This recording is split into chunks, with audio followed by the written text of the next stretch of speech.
यो चाहिँ साथी हो 18 गते असोज 18 गते आएको बाढीको भितन्डा हो। यहाँ चाहिँ हाम्रो जुम हिमाल दोलखा हाइड्रो पावरको पेन स्टप पाइपले गर्दा यताको हिमाल दोलखा हाइड्रो पावर वृद्धाश्रम सेफ चाहिँ सेफ हुन पुग्यो। नत्र भनेदेखि सबै यो खोलालाई चाहिँ कटिङ गरेर यो हिमाल दोलखा हाइड्रो पावर थियो उतापट्टि चाहिँ स्टेडियम छ रङ्गशाला बन्दै गरेको प्रस्ताविक रङ्गशाला। यो रङ्गशाला नि जिउँदो अवस्थामा पुर्याउँथ्यो। तर यो जुन देख्नुहुन्छ तपाईँले पेन स्टप पाइप, यो पेन स्टप पाइप ठुलो छ फलामको। यसले चाहिँ यो भगवती खोलालाई चाहिँ धेरै सेफ गरेर यहाँको बस्ती लगायत भौतिक संरचनाहरू सबै सेफ हुन पुगेको छ। यहाँ हाम्रो अब आउँदै हुनुहुन्छ सर, कता जानुभएको सर?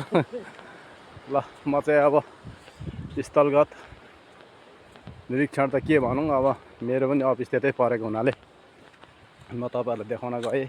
यो चाहिँ इलाम जिल्लाको राजदली माइखोलाको एरिया हो।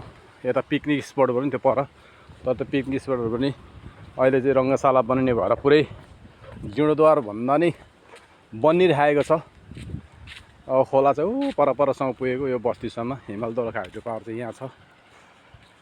ल यस्तै छ है असोज 18 गतेको भितन्डा। मैले यसो हिँड्दाखेरि एउटा भिडियो बनाइदिउँ भनेर अपलोड गरेँ। यहाँ उठेको बस्तीहरू चाहिँ पर छ, पर राखेको छ वार्डले। वृद्धाश्रम चाहिँ यहाँ छ, वृद्धाश्रम। यता 3-4वटा घर चाहिँ सेफ भयो। अब फेरि बाढी आउने प्रबल सम्भावना छ। यहाँ ड्यामको व्यवस्था गरिएको छैन, अब गर्ला। ल है त।